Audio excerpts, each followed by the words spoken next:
আসলে বিরক্ত ফিল করে বলতে এটা আপনার ভুল ধারণা।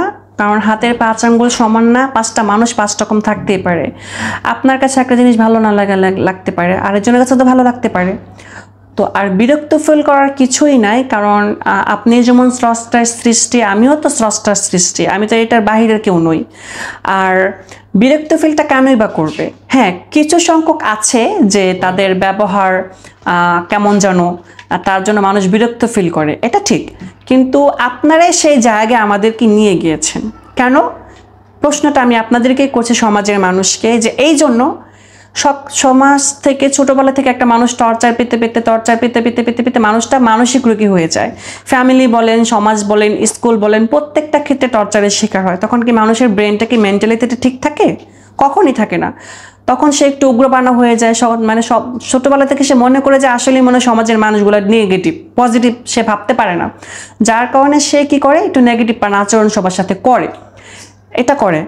তো আর আপনি যদি ভালোবেসে যদি তাকে একটু রেসপেক্ট করেন, সম্মান দেন, তাহলে আশা করি অনেকটাই পরিবর্তন করা সম্ভব। আমরা কাজ করতে কেন পারবো না? অবশ্যই পারবো, যদি আমাদেরকে সেই সুযোগ সুবিধা করে দেন, অবশ্যই আমরা করব, কেন করব না?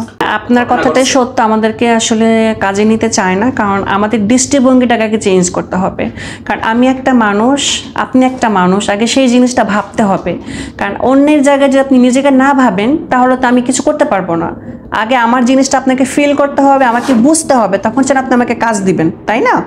তো এটাই হচ্ছে আপনার প্রশ্নটা করেছিলেন। তো আমি এটাই বলতে চাই যে আমরাও ট্রাই করি, কিন্তু আমাদের যদি সেই সুযোগ সুবিধা করে দেন, মানে এলাকা ভিত্তিক, জেলা ভিত্তিক, থানা ভিত্তিক, মানে আমরা তো অনেক অসংখ্য আছি, তো সেক্ষেত্রে আমরা কেন করতে পারবো না? আমরা চাই না যে আমরা মানুষের কাছে যাই।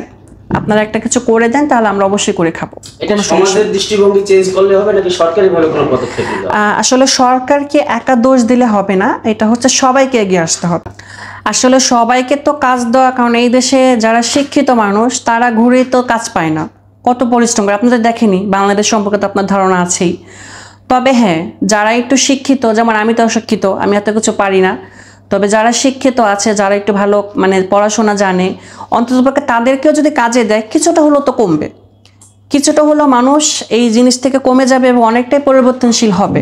আমাদের দেশে সবাই তো শিক্ষিত না, কেউ দিন মজুরি করে, কেউ রিক্সা চালায়, সেক্ষেত্রে না, হিজড়ারা তো আর রিক্সা চালায় না। আপনি যদি ওই জনগোষ্ঠীর সাথে আমাদেরকে তুলনা করেন, তাহলে তো হবে না, কারণ তারা হচ্ছে স্বাভাবিক আর আমরা হচ্ছে একটু ব্যতিক্রম। না, রিক্সা চালাতে হলে তো আপনার শারীরিক অবয়ব লাগে বা শক্তি লাগে। এখন আমি যদি রিক্সা নিয়ে বের হই, আপনি আমাকে কটাক্ত করতেছেন, এই এতদিন তো টাকা তুলতে এখন রিক্সা নিয়ে বের হইছো, তারপর বাজে মন্তব্য অনেক কিছুই বলে। এটা তো মানে নতুন কিছু না। যেহেতু আপনারা কাজ খুঁজতেছেন বা কাজ করে, তো আমাদের সমাজে তো গরিব বড়লোক সবাই রয়েছে, সেক্ষেত্রে আপনারাও তো যার যার যোগ্যতা অনুযায়ী আপনারাও কাজ করতে পারেন। রিক্সা থেকে শুরু করে দিনমজুর বা যারা লেখাপড়া করবে তারা ভালো কোনো চাকরিতে ট্রাই করবে।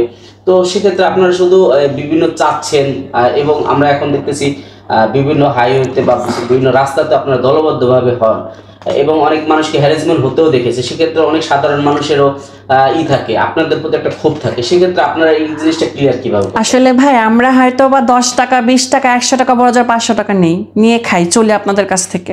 আমরা তো সংখ্যায় কম না, মোটামুটি অনেক। এখন পেটে খিদা লাগলে, যে মানে একটা কথা আছে না যে ধর্মর কল বাতাসলের বা কিভাবে যেন একটা কথা বলে, পেটে খিদা থাকলে কিন্তু কোনো কিছু আর মনে হয় না। কারণ আমাদেরকে খাবার দিবে কে? কে আমাদেরকে পাশে এসে দাঁড়াবে? এখন দেশে যে এত দুর্নীতি হচ্ছে, এত কোটি কোটি টাকা মেরে নিয়ে চলে যাচ্ছে, তাদের পিছনে তো আপনারা লাগেন না, তাদেরকে তো আপনারা ধরেন না। আমরা 10-5 টাকা নিয়ে খাই, হয়তো বা একটু এক জায়গায় হলে একটু কথা কাটাকাটি হয়, বা অনেকে ভালো থাকে, সুন্দরভাবে দিয়ে দেয়, কিন্তু সবার মেন্টালিটি তো একরকম থাকে না। সেক্ষেত্রে মানুষের কাছ থেকে বুঝিয়ে হতে বা 2টা চিল্লাপাড়ি বা একটু কথা কাটাকাটি হয়, এটা স্বাভাবিক। কারণ তারপর আমরা নিয়ে খাই, কিন্তু আমরা কি করবো? আমরা নিরুপায়, সেই জন্য এটা বাধ্য হয়ে আমরা করে খাই, কি করব? আচ্ছা, সবার তো একটা ইউনিটি থাকে, আপনাদের ইউনিটের প্রধান বা এরকম আপনাদেরকে একত্রিত করার মতন কোনো সংগঠন আছে কিনা? একত্রিত বলতে কোনো সংগঠন এইভাবে নেই, তবে আমরা সবাই মিলেমিশেই থাকি, একজনের বিপদে একজন পাশে থাকি, এটাই।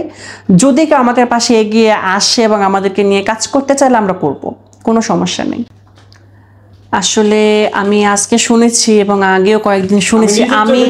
আচ্ছা, আমি তো আর যাই না, তবে তারা কেন যায় বা তারা কি জন্য সেখানে যায়, আপনি কোনো সময় যদি তাদেরকে কোনো সময় তাদের সামনাসামনি পান, তখন তাদেরকে জিজ্ঞেস করবেন যে তোমরা আসলে এটা কেন করো। কারণ এটা তো আমি করি না, সেক্ষেত্রে তারা করে, তারা আমার থেকে ভালো উত্তর তারাই দিতে পারবে। তো এখন তারা কি পরিস্থিতির শিকার হয়ে যায় সেটা তাদের কাছ থেকে জানবেন, তাদেরকে জিজ্ঞেস করবেন, তাতে আপনার উত্তর পেয়ে গেছেন আশা করি। আমরা আসলে বোঝা নই, এটা আপনার ভুল ধারণা। মানুষ বোঝা মনে করে কিন্তু আমরা বোঝা না। আর এই জিনিসটা থেকে আমরা বেরিয়ে আসতে চাই, সেই জন্য ফ্যামিলি সাপোর্ট, সমাজের সাপোর্ট, সরকারের সাপোর্ট, প্রত্যেকটা জিনিসের আপনারা আমাদেরকে সাপোর্ট করেন এবং আমাদেরকে পাশে এসে দাঁড়ান। বারবার এক কথাই বলতেছি যে আশা করি সেই বোঝা থেকে আমরা বের হয়ে আসতে পারবো। মানে আমাদেরকে ধিক্কার না দিয়ে, মানে তিরস্কার না করে যদি ভালোবেসে আগলে রাখতে পারেন তাহলে আমরা কিছু করতে পারবো ইনশাআল্লাহ। অবশ্যই আপনি একটা সুন্দর প্রশ্ন করেছেন। অলরেডি আপনি দেখবেন যে অনেক হিজড়ারা পার্লার দিয়েছে, অনেকে মেকআপ নিয়ে কাজ করছে, অনেকে ডান্স প্রোগ্রাম করে, অনেকে খাবারের দোকান দিয়েছে, অনেকে অনেক কিছু করতেছে, এটা আপনি অস্বীকার করতে পারবেন না। কেউ ফ্যাশন ডিজাইনার আছে, কেউ বড় বড় বাইন হাউজে চাকরি করতেছে, তার যোগ্যতা সে সেখানে গিয়েছে। এখন আমার যদি সেই যোগ্যতা থাকে, কারণ মানুষ যোগ্যতা দেখে, মানুষ চেহারা দেখে না, মানুষ ব্যবহার দেখে, তো আমাকে সেই জিনিসগুলো শিখতে হবে, শিখে আবার আমাকে সেখানে যেতে হবে, এটাই তো কথা নাকি? এখন আপনি আমার নিয়ে গেলেন, আমি কিছুই জানি না, আপনি আমাকে বেতন দিবেন না আপনি আমাকে রাখবেন, তো সেই ক্ষেত্রে আমাকে শেখাতে হবে না, জানাতে হবে না? কারণ আমি তো ছোটোবেলা থেকে কোনো সাপোর্ট পাইনি, সাপোর্ট না পাই আজকে এই পর্যন্ত আমি আসছি। তো আপনাকে তো সেই জিনিসটাও চিন্তা করতে হবে। তো আমাদেরকে সাপোর্ট দেন, আমাদেরকে যে কাজটা করাবেন বা যেটা করাবেন সেটার ভিতরে আমাদেরকে করেন, তাহলে দেখেন আমরা করতে পারি কি না। একটা সুযোগ তো দিতে হবে, তাই না? সুযোগ না দিয়ে আপনারা হ্যান করতেছে, ত্যান করতেছে, ওন করতেছে, একদম ফাটায় ফেলাইতেছে, এগুলো তো ঠিক না। আগে আসেন, ফিল করেন, তারপর বুঝবেন যে আসলে কতটুকু মজা।